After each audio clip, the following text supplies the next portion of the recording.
Subscribe करें और bell दबाएं ताकि कोई खबर रह न जाए।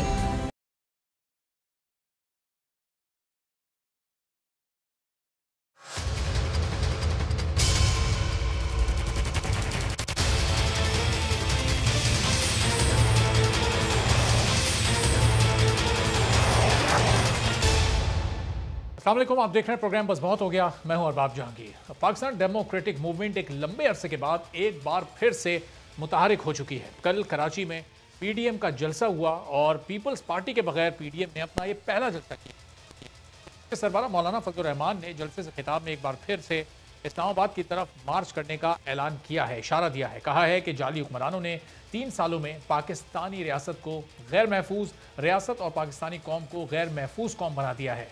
आज दुनिया आगे बढ़ रही है लेकिन पाकिस्तान पीछे जा रहा है। सूरत हाल में हम खामोश तमाशाई नहीं रह सकते। क्या कहा उन्होंने गुफ्तगू करते हुए, जरा सुनिए। तो अपोजिशन लीडर और नून लीग के सदर शहबाज शरीफ ने भी मौलाना फजल रहमान की हाँ में हाँ मिलाई और ऐलान किया कि फजल रहमान की क़यादत में लाखों का समंदर लेकर इस्लामाबाद जाएंगे और हुकूमत को दफन कर देंगे। पीडीएम जलसे में तो शहबाज शरीफ ने हुकूमत के खिलाफ तहरीक चलाने का ऐलान किया, लेकिन मज़ार कायद पर हाज़री और NA 249 के अहदेदारों से मुलाकात में उनके मौक़िफ़ में कुछ तब्दीली नजर आई। शहबाज शरीफ ने कराची को साफ सुथरा देखने की ख्वाहिश करते हुए कहा कि दुआ है कि मेरे मरने से पहले कराची बदल जाए। कराची के साथ हमेशा सौतेली माँ जैसा सलूक किया, अगर हमें मौका मिला तो कराची को पेरिस बना देंगे। वो हुकूमत से मुफाहमत और मज़ाहमत के बजाय सिर्फ शफाफ इलेक्शन का मुतालबा करते नजर आए। शहबाज शरीफ ने कहा कि शहबाज शरीफ ने गुफ्तगू करते हुए क्या कहा, जरा ये देख लीजिए। तो अब शहबाज शरीफ का मौक़िफ़ भी काफ़ी हद तक वाज़े हो गया है, यानी नून लीग अब हुकूमत गिराने या उसको घर भेजने के लिए नहीं बल्कि अगले इलेक्शन की तैयारी में लग गई है। पीपल्स पार्टी भी इस वक्त अलग अपोजिशन कर रही है और वो भी ऐसा लग रहा है कि अगले इलेक्शन की तैयारी में लगी हुई है। बिलावल भुट्टो जरदारी सिंध में जलसे कर रहे हैं, रैलियां निकाल रहे हैं, लेकिन आवाम की बात करने वाले सियासतदानों को लगता है कि आवाम का बिल्कुल ख्याल नहीं है। पीडीएम का कल का जलसा सेफ डे पर था, यानी जिस दिन सिंध भर में हर तरह का कारोबार करने के लिए पाबंदी होती है और ये कारोबार इसलिए बंद रखा जाता है ताकि कोरोना के फैलाव में कमी लाई जा सके। कल ही सिंध हुकूमत ने कोरोना SOPs का एक नया नोटिफिकेशन भी जारी किया। उसी दिन बिलावल भुट्टो ने अंदरूनी सिंध एक नहीं कई जगहों पर खिताबात किए जहां सैकड़ों लोगों का मजमा मौजूद था। हुकूमत पीडीएम के जलसे और बिलावल के दौरे सिंध पर तनकीद कर रही है। वफाकी वजीर फवाद चौधरी ये कहते हैं कि कोरोना वबा के दौरान जलसों की सूरत में कानून और SOPs की धज्जियां उड़ाना काबिल मजम्मत है। अपोजिशन आखिर कब तक मासूम आवाम की जानों से खेलती रहेगी। फवाद चौधरी को आवाम की फ़िक्र है, ये अच्छी बात है, लेकिन वफाकी हुकूमत की अपनी 3 साल कारकर्दगी रिपोर्ट के प्रोग्राम में इस्लामाबाद के कन्वेंशन सेंटर में भी सैकड़ों लोग मौजूद थे, वहाँ भी कोई SOPs को फॉलो करता नजर नहीं आया। हुकूमत कारकर्दगी की तकरीब की जिम्मेदारी भी फवाद चौधरी की थी और इस पर वो खुद को और अपनी हुकूमत को कब तनकीद का निशाना बनाएंगे, इसका भी हमें अभी तक इंतज़ार है। ये तमाम मामलात हैं। पीडीएम आगे क्या करने जा रही है, हुकूमत गिराने इस वक्त पीडीएम का मकसद है या फिर अगले इलेक्शन की तैयारी, और क्या वाकई लॉन्ग मार्च हो सकता है, क्या ये पीडीएम मिलकर इस्तीफे दे सकती है, हुकूमत के लिए कितना बड़ा चैलेंज ये आने वाले दिनों में बन सकती है, इसी पर गुफ्तगू करते हैं। सेनेटर ओन अब्बास साहब पाकिस्तान तहरीक इंसाफ के सीनियर रहनुमा हमारे साथ मौजूद हैं। मुस्लिम लीग नून से सेनेटर अब्दुल कयूम साहब हमारे साथ मौजूद हैं। दोनों मेहमानों का बहुत शुक्रिया। ओन अब्बास साहब, कल ये जलसा हो गया, हुकूमत को कोई चैलेंज लगा अपने लिए? कराची में जलसा हुआ, पीपल्स पार्टी के अलावा तमाम अपोजिशन की बड़ी जमातें वहाँ पर मौजूद थीं, कोई 18-20 हज़ार लोग भी जमा कर लिए। आने वाले दिनों में ये पीडीएम चैलेंज कर सकेगी हुकूमत को? आउज़ुबिल्लाहिमिनश्शैतानिर्रजीम, बिस्मिल्लाहिर्रहमानिर्रहीम। अरबाब साहब, ये जो कल जो धौंस और धमकी दी गई, मैं तो वैसे इसको ओपरा कहूँगा, जो कल एक ओपरा हुआ, ये हमने 3 साल पहले भी देखा था। अगर आपको याद हो कि जब फजल रहमान साहब कश्मीर हाईवे के ऊपर इस्लामाबाद में आए थे तो एग्जैक्टली यही ज़बान, यही गुफ्तगू और इसी तरह के 15-20 हज़ार लोग वहाँ पे भी मौजूद थे। लेकिन क्या बना? इस जो ये कल का ओपरा और इसके और पिछले वाले में अगर आप थोड़ा सा फ़र्क तलाश करें तो थोड़ा आपको समझने में बड़ा आसानी होगी। पहले तो आप ये देखें कि जो लीडरशिप स्टेज पर मौजूद थी उसका कराची के मसाइल से क्या ताल्लुक़ है। अब शहबाज शरीफ साहब का कराची के मसले से कितना एक ताल्लुक़ हो सकता है? वो 100 आंसू बहाएँ, वो 100 वहाँ जाके तस्वे बहाएँ, लेकिन हमें पता है कि उनके भाई अगर 3 साल यहाँ के वज़ीर-ए-आज़म रहे तो इन्होंने इससे पहले कराची के लिए क्या किया। अचक जई का जो पश्तूनख्वा वैली अवामी पार्टी का कराची के इशू से क्या ताल्लुक़ हो सकता है? BNP मेंगल की अगर स्टेज के ऊपर लीडरशिप बैठी है तो उसका कराची से क्या ताल्लुक़ है? इसी तरह देख लीजिए असफंदयार वली साहब की पार्टी का, फजल रहमान साहब का, ये वो तमाम लोग हैं जो इर्रेलेवेंट हैं, यानी कि वो पॉलिटिकल पार्टी जो कि कराची से इर्रेलेवेंट है वो स्टेज के ऊपर बैठी थी। नंबर 1। नंबर 2, आप ऑडियंस को देखिए कि अगर आप ऑडियंस में पीडीएम की सबसे बड़ी जमात नून लीग का एक झंडा आप ढूंढ पाएं तो आपको अंदाजा हो जाएगा कि ये पॉलिटिकल रैली नहीं, तलबा जो मदरसे के तलबा हैं उनका एक वहाँ पे शो था, तमाम के तमाम झंडे जमीयत उलमा इस्लाम की और उन तलबा जो मदारस से लाए गए थे उनके थे। तीसरी इंपॉर्टेंट चीज़ नोट करने की, इससे पहले जब पीडीएम आई थी तो एक एजेंडा लेके आई थी कि वो जनाब पीटीआई से इस्तीफ़ा लेगी, हुकूमत वक्त से इस्तीफ़ा लेगी। कल अगर आप बताइए आपको इनके एजेंडे में से ये जितनी को 25, 30, 40 तकरीरें हुई हैं, कोई एक ऐसा एजेंडा बता दीजिए जिससे पता चले कि आखिर पीडीएम चाहती क्या है। अगर तो पीडीएम का इस वक्त यकीनन इस्तीफ़ा उनका एजेंडा नहीं रहे, क्योंकि आपको मैं बता दूं इनकी जो इससे पहले एक मीटिंग हुई थी उसमें फजल रहमान साहब ने इस्तीफे की ऑप्शन रखी थी, जिसको मुस्लिम लीग नून के लीडर नवाज शरीफ साहब ने फौरी तौर पर रद्द कर दिया। अगर हमने शहबाज शरीफ साहब ने गुफ्तगू की, उन्होंने कहा कि पीडीएम ये चाहती है कि मुल्क में महंगाई में कमी हो, बेरोजगारी में कमी हो, अवामी मसाइल हल हो, कराची साफ सुथरा नजर आए, कराची के मसाइल हल हों। तो शहबाज शरीफ साहब का एजेंडा तो बड़ा वाज़ेह था। अगर ये एजेंडा वाकई उनका था तो ये 3 साल से कराची तशरीफ क्यों नहीं ले आए, मुझे थोड़ा ये बताएं। और अगर 3 दफ़ा इनके भाई की इतनी हुकूमत रही है तो कराची के लिए इन्होंने किया क्या है?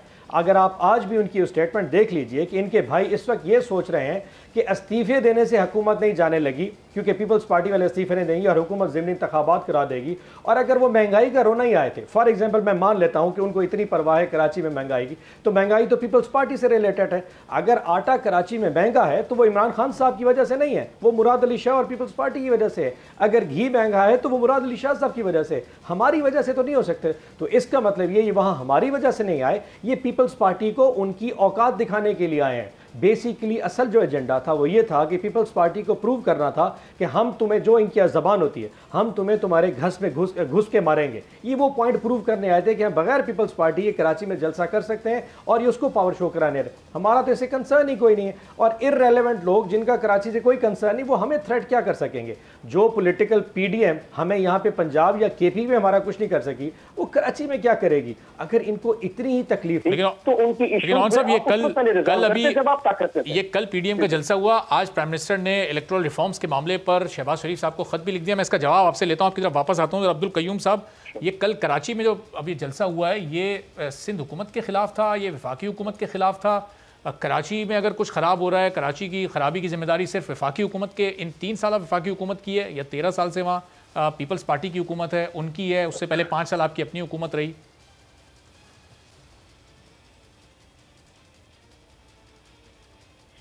जी अरबाब, बहुत मेहरबानी। देखें, इस जो होता है ना पार्लिमानी सिस्टम ऑफ गवर्नमेंट, या मुल्क में अगर डेमोक्रेसी हो तो उसके अंदर एक अपोजिशन का रोल है, एक हुकूमत का रोल है। हुकूमत ये कोशिश करती है कि वो लोगों की खुशहाली का काम करे ताकि अपोजिशन की आवाज़ में वज़न न रहे, और अपोजिशन ये देखती है कि अगर लोग खुशहाल नहीं हैं, बदहाली का शिकार हैं और उनके को मुतालबात हैं, तो वो गवर्नमेंट पे प्रेशर डालती है। ये एक हमारा एक आइनी रास्ता है जिसके मुताबिक कराची में जलसा करने का मतलब ना पीपल पार्टी को नीचा दिखाने की बात है, ना सिर्फ कराची के मसाइल मुल्की सतह के थे। और अभी हाल ही में आपने देखा कि तहरीक इंसाफ ने अपने 3 साला कारकर्दगी का सेल्फ कांग्रेचुलेटरी एक मीडिया प्रेजेंस की और वो किया। मसला ये है, देखिए मैं देख रहा था और मैं ये कह रहा था कि काश कि कुछ अच्छी चीज़ें भी आएँ, और कुछ हैं, मसलन अफोरेस्टेशन के ऊपर एक सोच है जो बड़ी मुस्बत सोच है, मकान बनाने पे एक सोच है जो मुस्बत, लेकिन अमली तौर के ऊपर उसकी क्या रिज़ल्ट्स हैं ये देखना है। मैं देख रहा था तहरीक इंसाफ का मैनिफेस्टो सामने रख के जो 61 पेजेस पे है, आप भी उस पर नज़र डौलाना। पहला उसका चैप्टर जो है वो अकाउंटेबिलिटी पे है। अभी आप ये देखिए किस डिपार्टमेंट की अकाउंटेबिलिटी हुई है। आप देखें वो बल्दिया का वाक़या हुआ था, लोग जल गए, मर गए, कोई वहाँ अकाउंटेबिलिटी, अगला फिर वाक़या हुआ। आपकी अकाउंटेबिलिटी का सिर्फ तलवार जो थी वो अपने पॉलिटिकल अपोनेंट्स के ऊपर सिलेक्टिवली, पार्टियों पॉलिटिक्स में भी पार्टी वो जो इनके इक़्तिदार को खतरा है वो हुआ। अभी वाले चैप्टर 2 था वो था पुलिस रिफॉर्म्स हम करेंगे और सिविल। देखिए, मरकज़ के अंदर अगर आप हैं तो आप कानूनी तौर के ऊपर आप जो लीगल रिफॉर्म्स ऐसी कर सकते हैं, आप अपने तौर के ऊपर, और 100 स्टेप्स हैं आफ्टर ऑल। तो अब्दुल कयूम साहब, ये इसका मौका तो बल्दिया वाले वाक़ये के बाद जो 5 साल आप मरकज़ में रहे, इसका मौका आपको भी मिला, लेकिन आपकी हुकूमत ने भी ये सारे रिफॉर्म्स नहीं किए।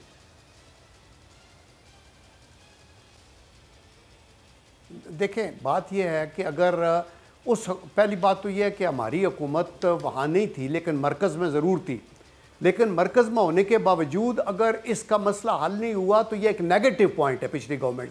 ये तो हुकूमत आई है ना कि हम एक नई रियासत, एक नया पाकिस्तान और ये वो, और ये एक चीज़ है। देखिए अकाउंटेबिलिटी सिर्फ उस बल्दिया वाले वाक़े की नहीं है, अकाउंटेबिलिटी आपके हर डिपार्टमेंट पे है। करप्शन पहले से बढ़ गई है, आपने ये अकाउंटेबिलिटी की। और आपने दूसरा ये है चैप्टर 2 में पुलिस रिफॉर्म्स की बात है, civil reforms, civil services reforms की बात है। चैप्टर 3 में सदरन पंजाब में सूबा बनाना है और कराची को की रिफॉर्मेशन करनी है और पावर्टी एलिवेशन। अभी 2 million people have gone down the poverty line और 2 मिलियन आज लोग जो हैं वो बेरोजगार हैं।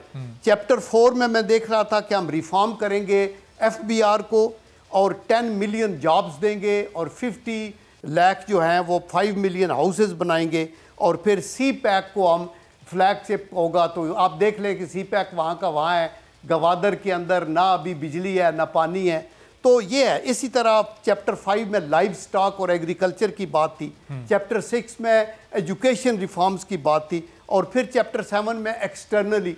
अभी एक्सटर्नल पोजीशन ये है कि दुनिया की वाहिद सुपर ताकत जो कि मोस्ट पावरफुल है, उसके प्रेसिडेंट टेलीफोन ही नहीं कर रहा है। एक इतने इंपॉर्टेंट मुल्क जो न्यूक्लियर पावर है और 5th लार्जेस्ट कंट्री है वर्ल्ड की, और हमने उनके आगे सारे काम भी करते रहे, उनके अलाई भी थे, वो भी फॉरेन पॉलिसी आपकी यहाँ खड़ी है।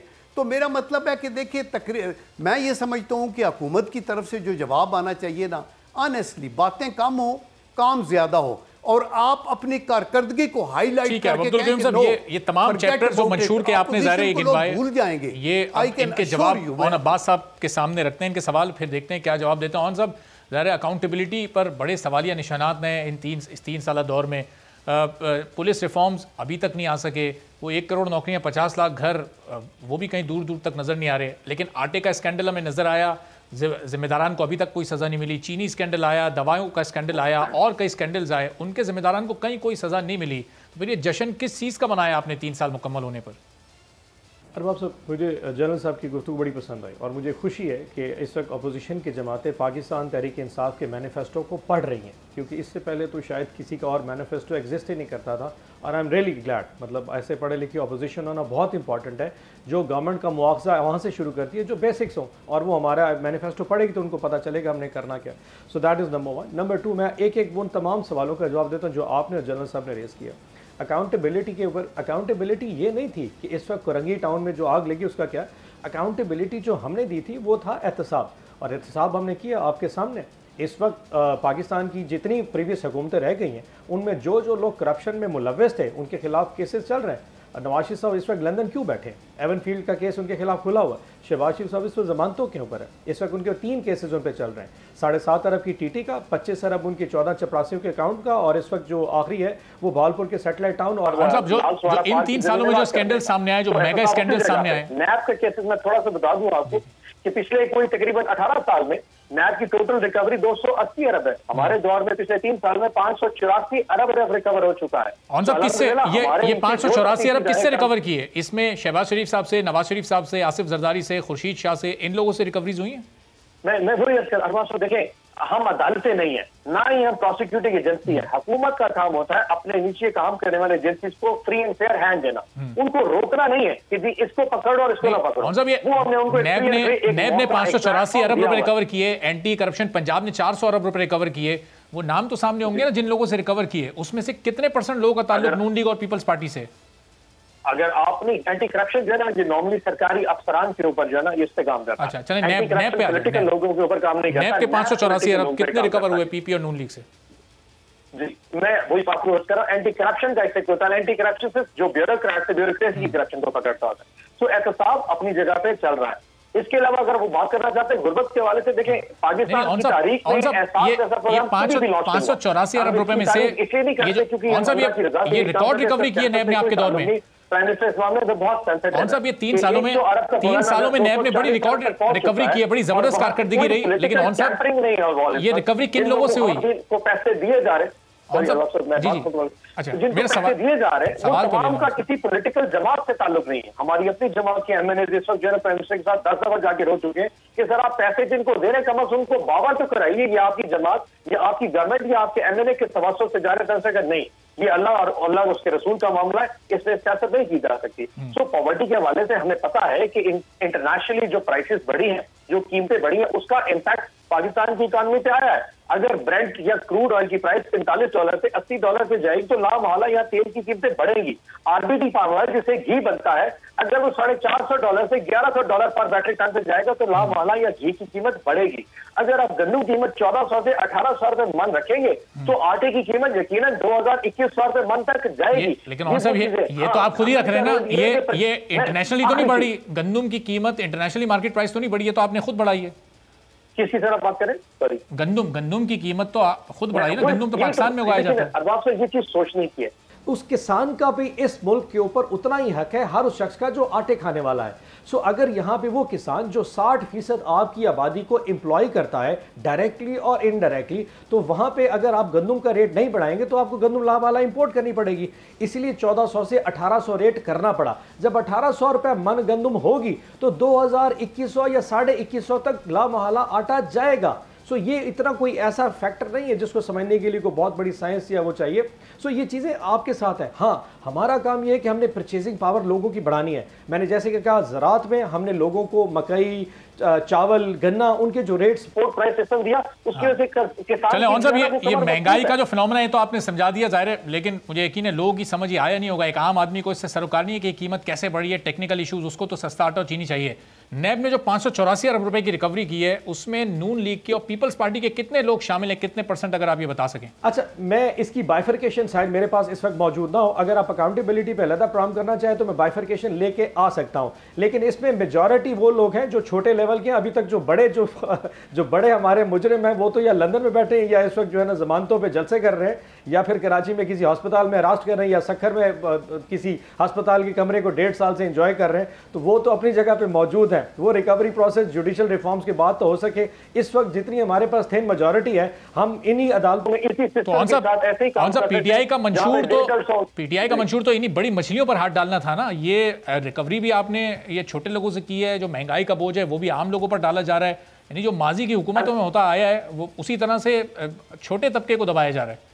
अरबाब साहब देखिए, ये जो सिस्टम है ना, ये मैंने नहीं बनाया, ये पिछले 70 साल से ऐसे सिस्टम चल रहा है। अब मैं आपको सिर्फ शहबाशी साहब के केस की डिटेल बताऊं तो उसमें टोटल 110 जो है ना, वो जो टीटी वाला केस है उसमें 110 के करीब गवाह है। अब वो 110 गवाहन का एविडेंस लेना, उनके हर दफा मतलब अदालत में अगर 1 हफ्ते की पेशी भी डाले और हफ्ते बाद 2 या 3 लोगों गवाहों को बुलाए और क्रॉस वर्जन भी साथ लिया जाए, यानी कि प्लेंटिफ और डिफेंडेंट दोनों उसको उस क्रॉस क्वेश्चनिंग करें, तो इसको कम अज कम 2-2, 3-3 साल गुजर जाते हैं। सो ये हमारे बस में नहीं है किसी को फौरन मुकम्मल कर लेना। Yes, on the face of it अगर वो टीटी का केस देखा है तो उनकी बेगमात के अकाउंट में, उनके बच्चे के अकाउंट में टीटियां आई हैं। वो जो 14 चपड़ासी जिसका हम निसार और अली मोहम्मद जिनका हम नाम लेते होते, उनके अकाउंट में 24.5 अरब रुपए जमा हुआ है, जिन्होंने कहा है कि सलमान शहबाज साहब ने हमारे अकाउंट में पैसे जमा कराए और कैश निकलवा के साथ लेके लंदन चले गए। सो वो अपनी जगह पे चीजें मौजूद है। अब उसको प्रूव करना, ये अदालती सिस्टम है, ये एक टाइम लगेगा। अवाम को समझना पड़ेगा कि पाकिस्तान में पहली दफा प्राइम मिनिस्टर इमरान खान के नीचे इंस्टीट्यूशंस अपनी मर्जी से काम कर रहे हैं, अपनी फ्रीली काम कर रहे हैं, अदालतें अपनी मर्जी से काम कर रही हैं और हर चीज अपने टाइम के साथ।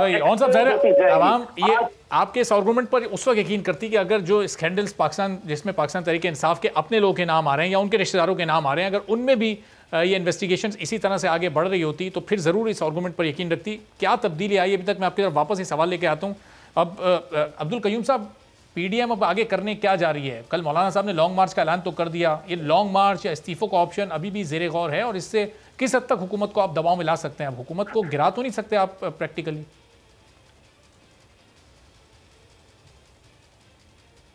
जी देखें, एक तो मैं ये ओन भाई की बात का वो कहना चाहता हूँ कि ये इन्होंने ठीक कहा कि अदालतों ने फैसला करना होता है, तो ये अच्छी बात है ना। तो आप अदालत का भी, हाई कोर्ट का फैसला देखें जो उन्होंने शहबाज शरीफ का दिया है। उन्होंने कहा कि 1 टके की इनकी करप्शन नहीं है, कोई एक एग्जांपल, कोई एक टीटी इनके अकाउंट में नहीं आई है। तो अदालतों के फैसलों को भी तो आप नहीं मानते ना।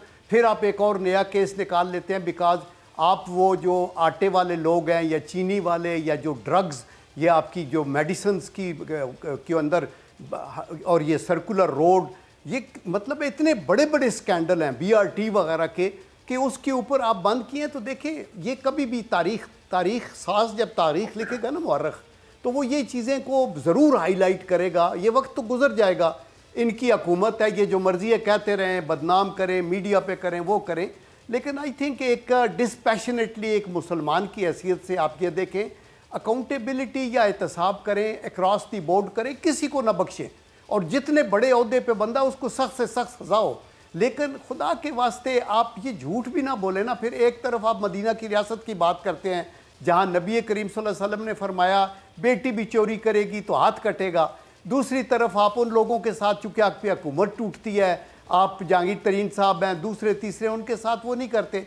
दूसरा, आपका जो बैलेंस ऑफ पेमेंट का सिस्टम इतना एग्रावेट होता जा रहा है, जो मौलाना फजलुर रहमान साहब कह रहे थे कि हम ये देख नहीं सकते कि मुल्क स्लाइड बैक कर रहा है। आप ये देखें डेट्स किधर चले गए। आप सर्कुलर डेट इस तरह 2.2 ट्रिलियन रुपीस तक चला गया है, और ये बिलियंस के हिसाब से। और आपकी प्राइसेस को देख ले, साइज ऑफ द इकोनॉमी आपका कॉन्ट्रैक्ट हो गया है, आप स्लाइड बैक कर रहे हैं। अभी आप रिजर्व शो कर रहे हैं, उसमें चाइना का भी अरबों डॉलर हैं, उसमें सऊदी अरब के भी हैं, उसमें UAE के भी हैं। आप जो मर्जी, हम तो दुआ करते हैं कि अल्लाह ताला करे इससे डबल हो, आपकी टैक्स कलेक्शन बेटर हो, लोगों के हालात बेहतर हो। हुकूमतें तो आती जाती रहती हैं, लेकिन अगर मैं लेकिन अब्दुल कयूम साहब, हर बात को दुआ वाला तो मामला है नहीं, दुआ से मामला बनेगा भी नहीं। में बैठे हुए दवा क्या करनी है, कहते रहे अपोजिशन को। तो PDM ने खुद को दोबारा से मुतहरिक किया है। अब 5-6 महीने की खामोशी के बाद फिर ये जलसों की सीरीज शुरू हुई है। इसका मकसद क्या है? मकसद मैं यही कहना चाहता हूं ना कि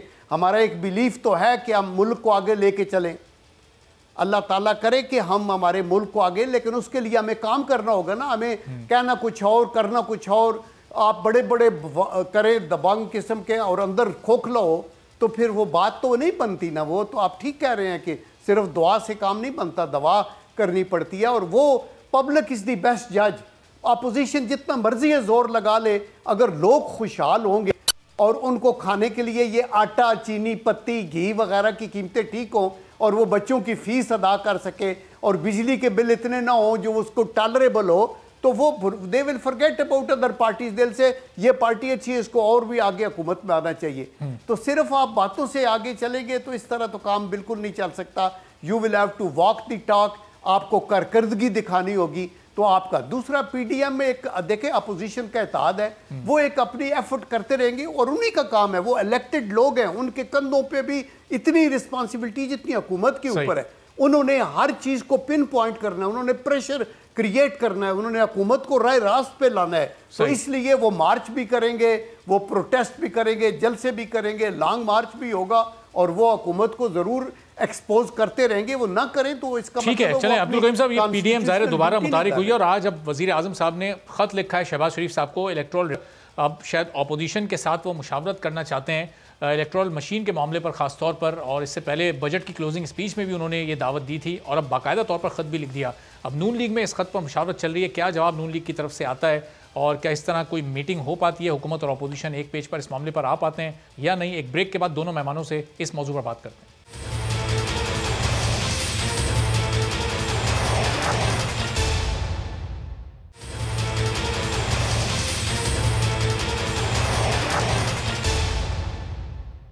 प्रोग्राम में एक बार फिर आपको खुशामदीद कहता हूँ। इलेक्ट्रल रिफॉर्म्स के मामले पर यह हुकूमत इस वक्त खासी संजीदा दिखाई दे रही है, और इससे पहले सिर्फ ज़बानी कलामी दावतें दी जा रही थी। आज बाकायदा तौर पर एक ख़त प्राइम मिनिस्टर की जानिब से लिखा गया, शहबाज शरीफ के नाम वो ख़त है जो उन्हें मौसूल भी हुआ, और नून लीग से इलेक्ट्रॉनिक वोटिंग मशीन पर मुशावरत के लिए कुछ नाम मांगे गए हैं, ताकि उन लोगों से बात की जा सके और उनको कन्विंस किया जा सके, उन्हें समझाया जा सके कि इसका इस्तेमाल किस तरह से करना है। अब नून लीग में जो बातचीत चल रही है वो ये है कि इलेक्शन कमीशन में बैठकर ये मीटिंग हो, और इलेक्शन कमीशन के लोग भी इसमें शामिल हों, ताकि उनका मौक़िफ़ भी आ सके, जो उनकी रिजर्वेशन है वो भी सामने आ सकें।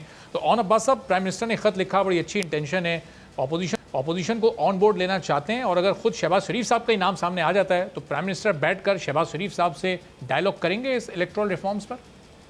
देखिए अरबाब साहब, ये दो अलग सेपरेट इश्यूज़ हैं। एक इशू तो ये है कि जो लेटर लिखा है, आपको जैसे पता हो KPK और पंजाब से जो इलेक्शन कमीशन के मेंबर्स हैं उनका टाइम पूरा हो सकता है, जो टेन्योर होता है वो मुकम्मल हो चुका है।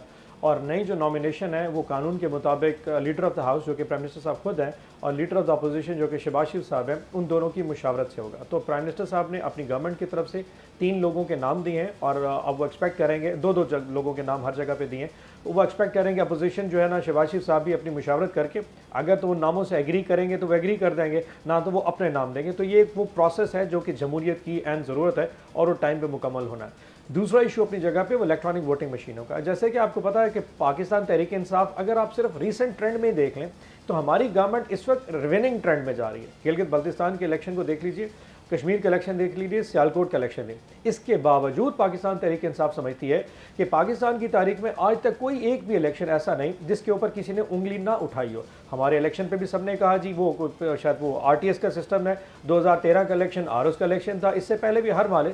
तो हम ये चाहते थे कि ऐसा सिस्टम है जिसपे कोई एतराज़ ना कर सके और ये ऐसी कोई गलत डिमांड भी नहीं है, एक बड़ा लॉजिकल सिस्टम है। तो उसके लिए हमने कहा कि आप आए और अपनी वोटिंग मशीन, लेकिन इत्तेफाक ये है कि अनफॉर्चुनेटली कि हमारी अपोजिशन की जमातों ने अभी तक इलेक्ट्रॉनिक वोटिंग मशीनों के एक एजेंडे के ऊपर इतनी ज़्यादा अना का मसला बना लिया कि इन्होंने इलेक्ट्रॉनिक वोटिंग मशीन को देखना ही पसंद नहीं किया। और मैंने 12 अपने प्रोग्राम्स में जाके बताया कि इलेक्ट्रॉनिक वोटिंग मशीन कोई इंटरनेट मशीन नहीं है, ये स्टैंड अलोन मशीन है जिसका काम है कि जैसे आप जाते हैं ना कि वोटर लिस्ट में से किसी शख्स का नाम वेरीफाई करना, तो वो नादरा के रिकॉर्ड में से वेरीफाई करेगी जी ऑन अबास जो है ना एलिजिबल वोटर है। उसके बाद आप जाके एक मशीन के ऊपर शेर के ऊपर तीर के ऊपर या अपना जाके बल्ले के ऊपर जाके निशान बटन दबा देंगे, जैसे आप स्टैंप लगाते हैं उस पर बटन दबा देंगे तो उसमें से ट्रेसेबल बैलेट निकल आएगा। उस पर वो निशान होगा जो आपने लगाया ना और आपने एक पोलिंग वाले डब्बे में डाल देना है और उसमें बटन दबा के उसकी काउंटिंग शुरू करें। वो एक कैलकुलेटर है जिसने काउंटिंग करके विद इन 5 मिनट्स आपको रिजल्ट देता है। साहब ये चले अर्बन एरियाज में तो शायद इसका इस्तेमाल बड़ी आसानी से लोग कर सकें, लेकिन ये रूरल एरियाज में एक्सपीरियंस कामयाब हो सकता है के लिए कि दुनिया में कम से कम 22 ऐसे ममालिक हैं जो पूरे या मशरूत तौर पे इन इलेक्ट्रॉनिक वोटिंग मशीनों को इस्तेमाल कर रहे हैं, जिसमें ऑस्ट्रेलिया भी शामिल है, जिसमें अपना फिलीपींस शामिल है, नमीबिया शामिल है, ब्राजील है, बेल्जियम है, लिथुआनिया है। तो वो ये शामिल कर रहे हैं। आई हैव नो आइडिया कि हमारी अपोजिशन आखिर इस मसले को इतना अना का मसला क्यों बना चुकी है। सो मेरे ख्याल में ये इलेक्ट्रॉनिक वोटिंग मशीनों से ज़्यादा ओवरसीज़ पाकिस्तानी का इशू है जिस पे ज़्यादा सेंसिटिव हो चुके हैं, क्योंकि इनको अंदाज़ा है कि अगर वो 80-85 लाख पाकिस्तानी ने अपना वोट हक राय इस्तेमाल कर दिया इन रिफॉर्म के सिलसिले में, तो उसका 50% भी अगर पीटीआई को पड़ गया तो वो 50 lakh vote can do a lot of wonders in 2023 के इलेक्शन में। तो ये उनके जो तहफ़्फ़ुज़ात हैं अपनी जगह पे मौजूद हैं, जिसको मैं शायद दूर ना कर सकूं। इलेक्ट्रॉनिक वोटिंग मशीन चले, लेकिन हुकूमत ने दावों से बढ़कर अमली तौर पर इस सिलसिले में कदम तो उठाया। उन साहब वापस में आता हूं आपकी तरफ, मौका दीजिएगा जरा। अब्दुल कयूम साहब, इससे पहले ज़ाहिर है हुकूमत सिर्फ जो भी दावतें दे रही थी वो सिर्फ ज़बानी दावतें थी, इंटेंशन नजर आ रही थी, लेकिन अमली तौर पर कुछ हो नहीं रहा था। अब तो बाकायदा तौर पर ख़त लिख दिया गया, शहबाज शरीफ साहब तक वो ख़त पहुंच भी गया है, थोड़ी कुछ टाइम में नून लीग की तरफ से नाम भी सामने आ जाएंगे मुशावरत के लिए। तो अब ये हुकूमत और अपोजिशन दोनों इस मामले को लेकर सीरियस हैं। अब लग रहा है आपको ये मामला किसी एक ये ऊँट किसी करवट बैठ जाएगा?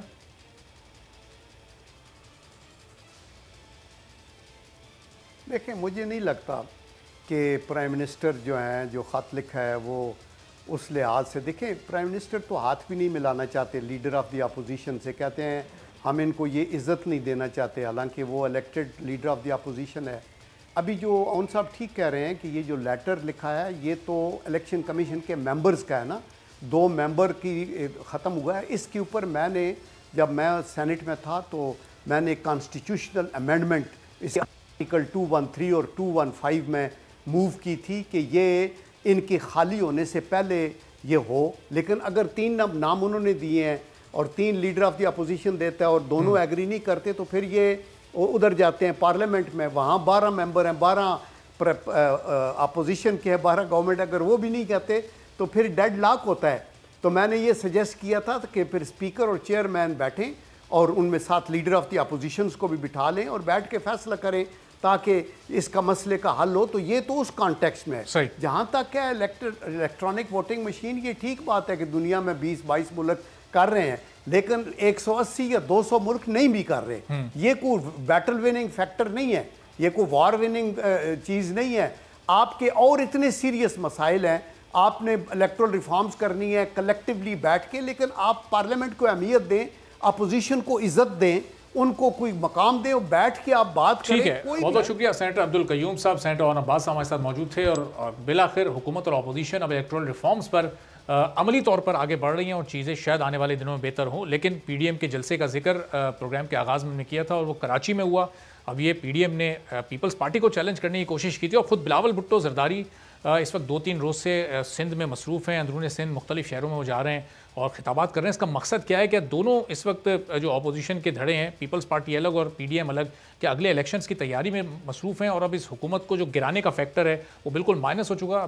पीपल्स पार्टी के सीनियर रहनुमा कादिर मंदुखेल साहब हमारे साथ मौजूद हैं, जरा उनसे भी इस बारे में कुछ गुफ्तगू करते हैं। कादिर साहब, ये बिलावल साहब क्यों सिंध के इस वक्त दौरे कर रहे हैं, रैलियों से वो खिताब कर रहे हैं, बड़ी तादाद में वहाँ लोग भी जमा हो रहे हैं, पीपल्स पार्टी इलेक्शन की तैयारी कर रही है कि आपका क्या मशवरा है, क्या करें? आराम से बैठ जाए। इतनी लाकानूनियत, इतनी महंगाई, इतनी अफरा तफरी, do more no more, absolutely. अब तो अमेरिकन हमारे होटलों में ठहरने लगे, अब तो हमारे शहरों में ठहरने लगे। हवाई अड्डे की बात हो रही, किसी ने पूछा ही नहीं हवाई अड्डे मैं दे दूँ, उसने कहा हम नहीं देंगे। एब्सोल्युटली अब जाके अमेरिकन हमारी गली कूचों में आना शुरू हो गए। तो बात ये होता है ना, ऐसी सूरत हाल में बिलावल भुट्टो साहब खामोश कैसे बैठ सकते हैं? ऐसी सूरत हाल में जहां नून लीग ने मुक्का कर दिए, पंजाब में पीटीआई की हुकूमत के साथ सेनेट की सीटें आपस में बांट दी है और अदम एतमाद के ऊपर वो एग्री नहीं हो रहा है, तो पीपल्स पार्टी खामोश नहीं रह सकती है। तो पीपल्स पार्टी अपना किरदार अदा करती रहेगी और पूरा पाकिस्तान में बिलावल साहब जा रहा है, कोई सिर्फ सिंध में थोड़ी जा रहा है। देखिए पिछले साल, ये पिछले 2-3 दिनों में जो सिंध में गए हैं, सिंध में कल तो सेफ डे था, जुमे को भी सेफ डे होता है, कारोबार बंद होते हैं, स्कूल्स बंद होते हैं, लोगों के निकलने पर बगैर काम के पाबंदी होती है और बिलावल साहब यहाँ सैकड़ों हज़ारों लोगों का मजमा लगा रहे हैं। तो वो उस वक्त कोरोना की SOPs वगैरह कहीं कोई ख्याल नहीं है आवाम का। देखिए मैं ये हवाला दे के अपनी जान नहीं छोड़ाऊँगा कि अभी 2-3 दिन पहले जो वो 3 साल की कठपुतली हुकूमत अपनी जश्न मना रही थी, अपनी कारनामे क्या अपनी बदा हवासी की, तो आपको पता है कि जहाँ बिलावल भुट्टो सब जाते हैं वहाँ नहीं भी लोग होते हैं। तो अभी आपने 2 दिन पहले देखा, मैं तो खुद हैरान हो गया कि जब ठठा के दौरे पे बिलावल सब चले गए और वो पब्लिक में वो जो तस्वीर आ गई है, मैं तो खुद हैरान रह गया। बल्कि याद आ गई कि ये बीबी शहीद भी जब वो निकलती थी अपनी जलसे जुलूस में या कहीं विज़िट पे या कहीं उसमें, तो हज़ारों लोग रोडों पे निकल आती है। तो वो मंज़र ऐसा नहीं थे कि प्री प्लान था। गारों का अगर इस रोड से स्टील मिल से आगे जो रोड है तो वहाँ हज़ारों की तादाद में लोग रोड पे निकले। वो रोड का मंजर है, कोई जलसा नहीं है, कोई ग्राउंड नहीं है, कोई वो खिताब नहीं। आज भी अगर सकर का आप देख ले, जहाँ बिलावल भुट्टो साहब को खिताब करना पड़ा गाड़ी से, तो वो रोड पे। अब जारी बदे जहाँ हज़ारों की तादाद में लोग रोड पे आ जाते हैं और फिर एक लिहाज से गाड़ी का घेराव कर लेते हैं कि भाई हमें अपने चेयरमैन को सुनना है, तो यकीनन फिर वो माइक का सिस्टम भी पार्टी के पास होता है, तो उस वक्त उनने खिताब भी किया है। तो ऐसी सूरत हाल प्री प्लान ही होता है, ये अचानक होता है। और इसमें मेरे ख्याल में एक अवामी लीडर का एक वो है, आपने देखिए कि वज़ीर आला सिंध ने जिस तरह खुली कचहरी परसों की है गुलशन मेमार में, आपके TV चैनल ने भी देखा होगा, और उसके बाद जो लोगों से खुल के उन्हें सवाल जवाब किए, लोगों ने शिकायतें की है, बहुत कुछ बोला, लोगों के खिलाफ बोला। लेकिन आप देख रहे हैं सारी खुली कचहरी तो प्री प्लान थी, ज़ाहिर पहले प्लान की, लोगों को दावतनामा दिया गया, जब भी लोग आए वहाँ भी ज़ाहिर कोरोना SOPs मुतासिर हुई। कल बिलावल साहब स्टेज पर खड़े होकर खिताब कर रहे थे, वहाँ भी कोरोना SOPs मुतासिर हो रही थी, वो भी प्री प्लान था, वो कोई हादसाती जलसा तो नहीं। देखिए वो बिलावल साहब का तो प्री प्लान नहीं था, वो तो मैंने आपको वजाहत कर दी। जहाँ रोड पे निकलते हैं तो वो जो आसपास, यानी यहाँ से अगर आप ठठा जा रहे हो, बिलावल साहब जा रहे थे, तो आसपास जो छोटे शहर है वो सारे लोग रोड पे निकल आए। तो प्री प्लान कैसे हो सकता है? पता तो खैर लोगों को था कि आगे जा रहे तो रोड पे आ गए। और फिर जो वज़ीर आला की आपने प्रेस कॉन्फ्रेंस की बात की या खुली कचहरी की बात की, मैं खुद साथ मौजूद था, आपने कुर्सियों का डिस्टेंस नहीं देखा, आपने पब्लिक का नहीं देखा, वो तो ऐसे नहीं थे। लेकिन बाज़ जगह क्राउड आ भी जाती है, बहुत सारे लोग सवाल भी कर रहे थे और बहुत सारे लोग शिकायत भी एक दूसरे के कर रहे थे। तो यकीनन फिर उस सूरत हाल में कुछ घिच पिच हो जाती है। तो ये कोई प्री प्लान नहीं है और ये यकीनन, और फिर अगर हम नहीं करें, हम घरों में बैठे, शहबाज शरीफ साहब तो कराची से बनी गाला महल को जो है ना वो ललका रहे थे, खुद 4 आदमी। इजाजत तो आपने दी ना, उसी सिंध हुकूमत ने इजाजत दी जो स्कूल खोलने की इजाजत नहीं दे रही। बिल्कुल हमने इस वजह से दिया कि हम अफरा तफरी नहीं चाह रहे थे। जब पंजाब में उनकी इजाज़त मिल जाती है, पख्तूनख्वा में मिल जाती है, दूसरी जगह पे मिल जाती है, तो हम कैसे इजाज़त दे दें? हम इजाज़त दें कि हमने अफरा तफरी करना है, हमने यहाँ जाके अखाड़ा बनना था, होना क्या था? जलसा कर दिया, खत्म हो गया, चले गए। स्कूल खुले हैं, पख्तूनख्वा में स्कूल खुले हैं, पूरे मुल्क में स्कूल खुले हुए हैं। नहीं, स्कूल तो यहाँ भी खुल गए ना, आपको किसने बोला स्कूल आज खुले? कल तक तो बनते ना, जब तक जलसा खुल तो गए ना। अब कल तक दे, अब कल की बात भी देखें तो जारी बात है। फिर ये सिंध हुकूमत ने जो कोरोना के हवाले से जो उन्होंने काम किए, जहाँ WHO ने, आलमी अदारों ने तारीफ की है, तो उस वक्त भी तो फिर आप लोग तनकीद कर रहे थे, फिर वो जो अदारों ने तारीफ की है उस वक्त आपने भी नशर नहीं की है, और भी लोगों को बुरा लग रहा था कि इनके क्यों करे। तो बात ये होता है ना, अगर सिंध हुकूमत अगर ये कोशिश कर रही है, जहाँ कोशिश से बालातर हो जाता है, जैसे पीडीएम का जलसा हम नहीं रोक सकते थे, हम इस वजह से हम ये भी नहीं कहूँगा कि यकीनन जमहूरियत या हम फ्रीडम ऑफ स्पीच की बात कर रहे हैं, वो सब सही है, लेकिन हम अफरा तफरी भी नहीं चाह रहे, क्योंकि ये भी गलत था कि आप ललका रहे हो वफाकी हुकूमत भी जलसा आप कराची में कर रहे हो, और फिर यहाँ से वो शहबाज शरीफ साहब जो है ना वो आंसू बहा रहे। तो भाई आंसू बहाने से पहले 2018 में मैं शहबाज शरीफ के मुकाबले में पीपल्स पार्टी ने कैंडिडेट मुझे खड़ा किया, गो कि मेरा हल्का नहीं था, 15 दिन पहले भेजा, मैं मुसलसल हल्का में मौजूद, तो शहबाज शरीफ साहब तो एक दिन भी आया। तो आज किस बात की आप आंसू बहा रहे हो वो लोगों के लिए? सबसे पहले तो लोगों को ये सवाल करना चाहिए कि आपने यहाँ से 34-35 हज़ार वोट लिए 2018 के इलेक्शन में, आप गो के दूसरे पे आए या पहले पे थे, आपको हराया गया वगैरह जो भी था, मगर हल्के की आवाम का तो ये आपसे उम्मीद थी कि आप उसके पास चले जाते। आज अब कराची में आ गए और आप कह रहे हैं मैंने रोडों को देख के मैं खून के आंसू और मेरी हयाती में अपने क्या किरदार अदा किया, ये भी तरफ बस आ रहे हैं। लेकिन ये अब अगर कल 18-20 हज़ार लोग जमा हुए, इसके बाद अगर सिंध में कोविड केसेस की तादाद में इजाफा होता है तो फिर आप लॉकडाउन लगाएंगे, फिर एक गरीब आदमी का नुकसान होगा, फिर उसका कारोबार मुतासिर होगा। तो ये जिम्मेदारी सिंध हुकूमत की होगी, ये पीडीएम की जमातों की होगी, ये किस पर जाएगी जिम्मेदारी? सबसे पहले तो मैं आपसे पूछना चाह रहा हूँ, क्या आपकी कैमरामैन एक दूसरे के साथ चिपक के खड़े नहीं थे, वहाँ नहीं करे थे? तो आप ये सूफी का ख्याल करते हैं, आप तनकीद करें तो बहुत आसान काम है, हम पे करें कि भाई इजाजत भी आप नहीं दें और फिर इजाजत दें। क्या आपको ये बताओ कि टीवी के कैमरामैन होंगे 50, 60, 70, इससे ज्यादा नहीं होंगे, तो वो तो अपना ख्याल रख सकते हैं, लेकिन 50,000 लोगों का मजमा जमा करना आप 50-60 वज़ीर आला का वो प्रेस कॉन्फ्रेंस आप दिखा दे, आप कैमरामैन ऐसे चिपके खड़े हुए साथ, आप खुद भी तो ख्याल करें। तनकीद करना तो बहुत आसान काम है, लेकिन बात ये कि ऐसी चीजें हमारी कंट्रोल में नहीं होती है, हमारे कंट्रोल में नहीं होती है, यकीनन फिर भी हम ख्याल रख रहे हैं। वो सब तो वैक्सीनेटेड होते हैं, चैनल में उन सब के वैक्सीनेशन के भाई वैक्सीनेटेड तो मैं भी था, नहीं ये जो कल मदरसे के बच्चे था, तो वो फिर क्यों अलग-अलग कुर्सी रखी हुई थी? ये जो कल हजारों की तादाद में मदरसे के बच्चे और दूसरा क्राउड आया हुआ था, ये तमाम लोग वैक्सीनेशन सर्टिफिकेट, ये सवाल तो आप मौजूदा पीडीएम से करें ना, अगर उनको रहनुमा आपके साथ मौजूद है, आप सवाल करें उनसे ये सवाल, इसका जवाब मैं कैसे दे सकता हूँ? उन्होंने यहाँ से ललकार दिए बनी गाला को, भाई वहाँ नज़दीक जाके जलसा करे, लाहौर में करे, पेशावर में करे, जहाँ उनकी हुकूमत है। सिंध में क्या करना है? यहाँ तो हुकूमत नहीं है। तो इसका मतलब अगर कोई सियासी जमात जलसा करना चाहेगी तो सिंध हुकूमत बेबस है, और अगर कोई कारोबार करना चाहेगा तो सिंध हुकूमत बड़ी ताकतवर है, उसको दबा देगी। देखो आप क्या चाह रहे हो, अफरा तफरी चाह रहे हो? आपका मकसद क्या है? आपका मकसद ये है कि कानून की अमलदारी सबके लिए एक चाहते हैं। नहीं, आपका मकसद ये है कि मदरसे के तलबा जो बेचारे दूर दराज से, गाँव से, देहात से, शहरों से लेके आए, सकर से लेके आए, तो आप क्या कह रहे हैं कि हम उसको रोक लेते, यहाँ एक पूरे जंग की सूरत बना देते? आपने इस्लामाबाद का शब्द देखा, एक सियासी कारकुन के लिए पॉलिसी अलग है सिंध हुकूमत की, और एक कारोबारी ताजिर के लिए या स्कूल के लोगों के लिए वो आपकी मर्जी है। हमारे तो मीडिया के लिए भी वही पॉलिसी है जो हम लोग, मगर आप भी तो वहाँ पे सारे 50-60 कैमरेमैन एक साथ लेके खड़े थे, तो आप भी के लोगों के लिए पॉलिसी आप तो बड़ा तनकीद कर रहे हो कि एसओपी होना चाहिए। आप आपने दिखाया कल के फोटो मेरे पास मौजूद है, मैं आपको दिखा देता हूं। आप किस तरह खड़े थे? मीडिया से ताल्लुक रखने वाला कोई शख्स 500 लोगों को तकरीब में बुलाए, शादी की तकरीब करे, सिंध हुकूमत की तरफ से इजाजत है? लेकिन एक चीज़ बताओ आपको, आप अपनी जवाब में खुद फंस रहे हो। आप जब खुद एसओपीज़ का ख्याल नहीं कर रहे हो और आप आवाम को दर्श देने बैठ गए, बात ये होता ना, कोशिश हम सबको करनी चाहिए। आपकी भी वही जिम्मेदारी है जो मेरी है, ठीक है? आप बरील जुमा नहीं है, जो वफाकी हुकूमत की जिम्मेदारी है वो आपकी भी है, मेरी भी, और आम शहरी का भी है। इस तरह आप नहीं कह सकते हो कि मीडिया वाले तो 40-50 थे, कितने लोग थे? आपने अंदाज़ा लगाया लोगों को? चलें ज़रा, अब ये शहबाज शरीफ साहब जो कराची के लिए आंसू बहा रहे थे, कराची की ख़राब हालत पर वो जो सवालात उठा रहे थे, वो नाम तो वफाकी हुकूमत का ले रहे थे, लेकिन ज़ाहिर है जब भी कराची की बदहाली की बात होगी, 13 साल से यहाँ पीपल्स पार्टी की हुकूमत है, तो इनडायरेक्टली वो पीपल्स पार्टी पर ही तनकीद कर रहे थे, उसी की कारकर्दगी सामने रख रहे हैं। आपसे मैं मुतफिक हूँ बिल्कुल। पीपल्स पार्टी के ऊपर तनकीद नहीं करते तो उनके तो खाना नहीं हजम होता। उसकी वजह ये है कि वो पीपल्स पार्टी जो वो अलग हो गया, अभी दे देने इस्तीफे जाके, जाए इस्लामाबाद जाए। अब किस बात के प्रोग्राम ये वो भाई किसके खिलाफ कर रहे हो? आप एहतजाज करो, वफाकी हुकूमत जलसा आप कर रहे हो कराची में, आप ललकारे वफाकी हुकूमत में, तनकीद आप कर रहे हो सिंध हुकूमत में, आप ज़रूर कर ले, अपना शौक पूरा कर ले।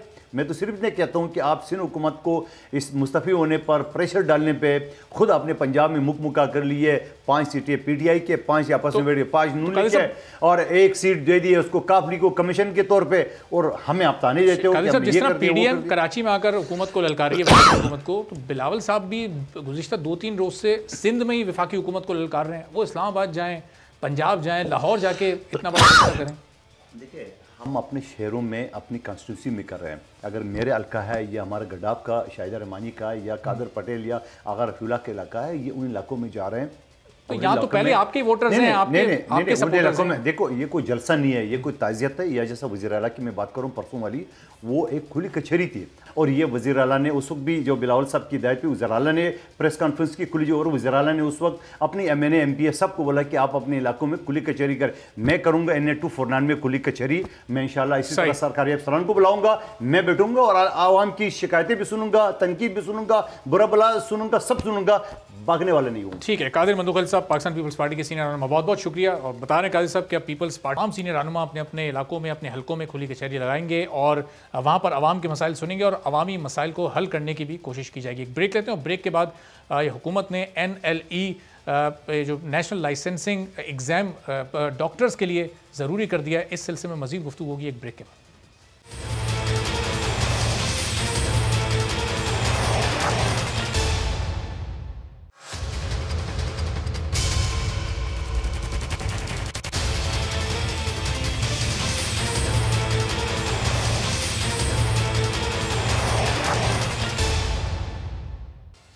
प्रोग्राम में एक बार फिर आपको खुशामदीद कहते हैं। तहरीक इंसाफ की हुकूमत ने अक्टूबर 2019 में तिब्बी शोबे के निगरां इदारे Pakistan medical and dental council को तहलील करके सदारती ऑर्डिनेंस के जरिए उसे एक नए इदारे से बदल दिया था। पाकिस्तान मेडिकल कमीशन 2019 के नाम से जारी ऑर्डिनेंस में इस नए इदारे के खदोखाल वाजे किए गए। वहीं इसके जरिए एक नया इम्तिहान यानी नेशनल लाइसेंसिंग एग्जाम भी मुतारिफ करवाया गया, जिसे पास करना प्रैक्टिस के लिए तो दूर, हाउस जॉब करने के लिए भी लाजिम करार दिया गया।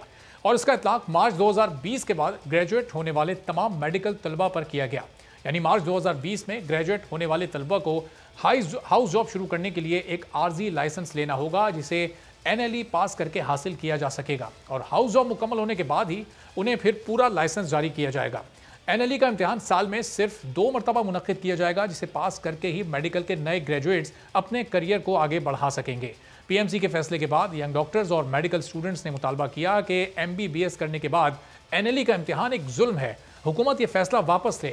मेडिकल स्टूडेंट्स NLE पर एतराज़ उठा रहे हैं, एहतजाज उनकी जानिब से किया जा रहा है। और कल सूरत हाल उस वक्त बहुत ख़राब हो गई जब लाहौर में नेशनल लाइसेंसिंग के एग्जामिनेशन सेंटर के बाहर एहतजाज करते हुए मेडिकल स्टूडेंट्स पर पुलिस ने मिर्चों का स्प्रे कर दिया, जिसके बायस कई मुजाहिरीन की हालत भी वहाँ ख़राब हो गई। एक तरफ एहतजाज किया जा रहा है और दूसरी तरफ कराची, लाहौर, इस्लामाबाद, पेशावर और कोयटा से नेशनल लाइसेंसिंग का इम्तिहान देने वाले 1470 ग्रेजुएट्स में से 1160 डॉक्टर्स कामयाब हो गए हैं। अब यहाँ पर सवाल ये पैदा होता है कि जब आपके पास MBBS का एक इम्तिहान मौजूद है और अगर उसमें ख़राबियाँ हैं, तो इन ख़राबियों को दूर करने के बजाय एक नया इम्तिहान क्यों लिया जा रहा है, जिससे स्टूडेंट्स पर दबाव भी बढ़ रहा है, उनके अखराजात में भी इजाफा हो रहा है, जबकि इस इम्तिहान के लिए इंतज़ामिया को भी वसाइल दरकार होंगे। क्या एक नए इम्तिहान को लाने से बेहतर ये नहीं था कि मौजूदा इम्तिहानी निज़ाम को ही दुरुस्त किया जाता, क्योंकि जितने इम्तिहानात में इजाफा किया जाएगा उतने ही मसाइल में भी इजाफा होता चला जाए। को करना क्या चाहिए, इसी बारे में गुफ्तगू करते हैं। डॉक्टर अशरफ निज़ामी साहब सदर हैं पाकिस्तान मेडिकल एसोसिएशन के, हमारे साथ मौजूद हैं। डॉक्टर साहब बहुत शुक्रिया प्रोग्राम के लिए, आपने वक्त निकाला। ये NLE इसका नफाज हो गया है, ये हुकूमत क्या वापस ले नहीं ले, इससे जो डॉक्टर्स हैं, प्रैक्टिसिंग डॉक्टर्स और हाउस जॉब करने वाले, उनको फ़ायदा होगा, नुकसान होगा, क्या समझते हैं डॉक्टर साहब आप? बहुत बहुत शुक्रिया। देखिए, ये मैं समझता हूँ कि बहुत बड़ा मसला है जिसके खातिर हमें ये कंट्रोल करना होगा कैसे और क्या चीज़ें ये चल रही हैं। It is not only the issue of NLE, it is one of the component जो NLE का वहाँ पे है। इटसेल्फ जो PMC पाकिस्तान मेडिकल कमीशन जो बना हुआ है, ये खुद ही बहुत से तजादात का शिकार है। अगर सदर पाकिस्तान जनाब डॉक्टर अलवी साहब आके कहते हैं कि ऐसी कोई चीज़ नहीं आएगी, और फिर बदकिस्मती से जैसा आपने फरमाया 2019 के अंदर आके उन्होंने साइन भी कर दिया और एज ऑर्डिनेंस ये निफाज कर दिया गया, तो हम समझते हैं एज पाकिस्तान मेडिकल एसोसिएशन कि जितने भी ये फैसले किए जा रहे हैं these are in place. NLE के ऊपर मैं आपसे एक शेयर करूंगा कि एक MD कैट एग्जाम भी होता है, that is the entry test. Entry test भी मतलब एक जो रेगुलेटरी बॉडी होती है, normally they don't take the exam, लेकिन इस PMC ने आके, चूंकि वहां पे एक स्कैंडल है और आप समझते हैं कि ट्रांसपेरेंसी इंटरनेशनल ने एक लिखा था, चिट्ठी लिखी थी नैब को भी और बाकी ओपन में ये लेटर था बाय जस्टिस रिटायर्ड नासरा जावेद ने ये चिट्ठी लिखी थी कि इसके अंदर बहुत सारी चीजें हैं जो कि पैपरा रूल्स के खिलाफ है और लोगों को नवाजने के लिए, तो बहुत सी उसमें वो गलतियां इन्होंने पीएमसी ने 12 करोड़ अपने चाहने वालों को इन एडवांस पे कर दिए कि ये अपने आप को मजबूत करें और फिर आके आप इम्तिहान लें बच्चों का। वो इम्तिहान जो हमारी यूनिवर्सिटियां पहले 200-400 रुपए में लेती थी, इन्होंने 6000 के ऊपर जाके वो कर दिया। This is about the MD CAT. अब एनएलई के ऊपर जो आप फरमा रहे हैं, मैं मतलब आपने भी वो के उस सारे के अंदर बता ही दी है कि एक बच्चा जो एक तो डॉक्टर साहब सॉरी आपको कट करूँ मैं, ये ज़्यादा मसला इस वक्त ये पाकिस्तान मेडिकल कमीशन है, ये जो उसकी बॉडी है वो है, उनके डिसीजंस हैं, या फिर ये ज़्यादा मसला बड़ा मसला ये एक एनएलई जो इस वक्त सामने आया? क्योंकि लास्ट ईयर भी हमने देखा था एमडी कैट बहुत ज़्यादा कंट्रोवर्शियल हो गया था, उसमें कोविड इशूज़ भी थे, उसमें सिलेबस इशूज़ भी थे। मैं अर्ज करूँ ये दोनों इशूज़ मौजूद हैं, चूंकि रूल्स रेगुलेशंस के ऊपर आके पीएमसी ने ये इक़दाम करने हैं। This is one of the issue of the NLE. तो मैं समझता हूँ ये दोनों इंपॉर्टेंट है, लेकिन वो पीएमसी का एक अलग है। अगर हम आज आपको सिर्फ एनएलई के ऊपर कर रहे हैं, तो एनएलई के ऊपर हमारा मानना ये है कि एक बच्चा जब दाखिल होता है, 5 साल की तालीम लेता है और उसकी रेगुलेटरी बॉडी पीएमसी है। PMC is the regulatory body जिसने एग्जामिनेशन सिस्टम को देखना है, जिसने सिलेबस को देखना है, उस एग्जाम होने वाले सारे निजाम को देखना है कि उन्हीं के अंदर ये जाके सारे पास हो रहे हैं। 5 साल पास किया, फिर आपने उसको सर्टिफाई कर दिया कि one can go for the house job. House job करके आप मिल जाती है कि जिसने हाउस जॉब कर लिया, now he is fit to serve in the community, या अपने आप को एज अ डॉक्टर काम कर सकते हैं। अब बड़ी ये अजीब सी बात है कि मैंने ही पहले दाखला दिया, मैंने ही उसको पढ़ाया, मैंने ही उसके इम्तिहान लिए, अब मैं फिर खुद से मैं इम्तिहान दूं कि छठा इम्तिहान जाके कि जनाब मैंने फिर देखना है कि आया कि मैंने ठीक पढ़ाया या नहीं पढ़ाया। मैं समझता हूं कि ये जो अल्ले तलल्ले हैं, I am very clear about this word but I am using, कि एक अमेरिका इन्फ्लुएंस कहा जाता है कि अमेरिका बहादुर ये टेस्ट लेता है, लेकिन अमेरिका के अंदर जब आप ये टेस्ट पास कर लेते हो तो डॉक्टर साहब ये इसका मकसद क्या समझ आता है आपको? ये क्या इजाफी पैसे कमाने का एक आसान जरिया बना लिया है, समझ लिया है, इसलिए ये एक नया टेस्ट लेकर आए? एक मैं समझता हूँ, एक तो ये नए टेस्ट की बिल्कुल आपने दुरुस्त कहा कि पैसे कमाने का एक जरिया इन्होंने बनाना है, और दूसरा जो है कि आंखें बंद करके ये पैरवी करनी बात निभाओ कि हमारा हमसाया मुल्क है इंडिया। इंडिया ने भी टेस्टिंग यही वाली की, श्रीलंका के अंदर बहुत अरसे से था टेस्टिंग के लिए लोग चल रहे थे, लेकिन what they have done is कि जो फाइनल ईयर का टेस्ट होगा, जो वहां पे इम्तिहान लिया जाएगा, it is the doctor Faisal Sultan साहब, डॉक्टर यास्मीन राशिद साहबा, हुकूमत की तो अपनी कैबिनेट में प्राइम मिनिस्टर के बहुत करीब ये लोग मौजूद हैं जो कि मुल्क के बड़े नामवर डॉक्टर्स हैं, ये लोग भी इस चीज़ को नहीं समझ पा रहे और पॉइंट आउट नहीं कर रहे इन चीज़ों को। देखिए मैं समझता हूँ कि जब आपने एज अ पॉलिसी चीजें लेनी होती हैं तो फिर बाय हुक और क्रूक आप लेके आते हो। बड़ी बदकिस्मती है कि ऑनरेबल प्राइम मिनिस्टर साहब के एक कजन, कहा जाता है मुबैना तौर पे कजन है, मिस्टर बर्की साहब, who is ever serving in United states and he feels, और उनके जो रोल मॉडल बन गया पर कहने के लिए, that is the Shaukat Khanum, कि शौकत खानम जिसने अच्छा चला लिया, शौकत खानम में जिसने काम कर लिया, लिहाजा वो सारी दुनिया के अंदर, सारे पाकिस्तान के अंदर वही वाला कानून आ जाएगा। Very unfortunately, a person who doesn't know the realities in Pakistan के हमारे साथ क्या होगा, हमारे खित्ते के अंदर कैसी रियलिटीज हैं, he is the one जो के सारे वो फैसले कर रहे हैं, और उन फैसलों को हुकूमत आज तक इसके अंदर पीएमसी या पीएमडीसी के अंदर नहीं हो सकती कि regulatory body has to have the autonomous status. जब तक उसका ऑटोनोमस स्टेटस नहीं होएगा, how can that be possible कि हुकूमत जो अपनी वो चीजें वहां से बनवाएगी। इस हुकूमत ने बदकिस्मती से ये काम किया कि उस रेगुलेटर को भी अपने अंदर कर दिया। All the members are nominated by the prime minister, एक फर्द वाहिद की तरफ से वो नॉमिनेशन आती है, फिर उसको जैसे चलाते हैं। उसके सामने हमारा पहले ये कि इनका पहले टेस्ट के अंदर, पहला टेस्ट इस जुमेरात को हुआ, इट वाज द सेकंड के कल जो दिया गया है कि उसके अंदर जो टेस्ट के अंदर इन्होंने किया कि इनका सिस्टम ही बैठ गया, सिस्टम नहीं चल सका।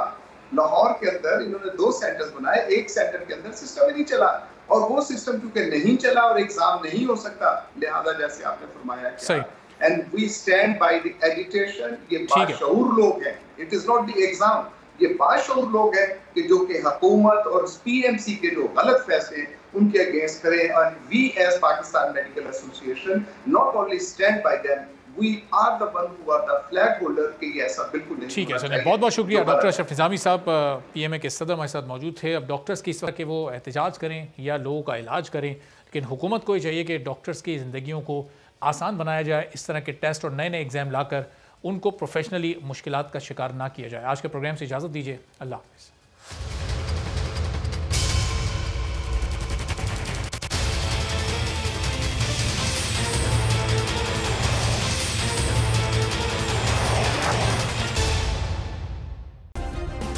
सब्सक्राइब करें और बेल दबाएं ताकि कोई खबर रह न जाए।